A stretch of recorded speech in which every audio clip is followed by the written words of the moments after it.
Di India, yang terkenal bunyi klaksonnya yang brutal ternyata mempunyai lampu merah yang hitungannya tidak menurun, melainkan bertambah. Hal ini dapat terjadi karena polisi di sana memasang alat yang bernama The Punishing Signal.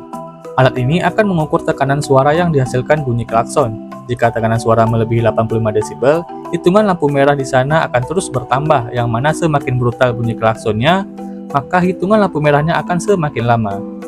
Menurut kalian, di Indonesia apakah alat ini perlu?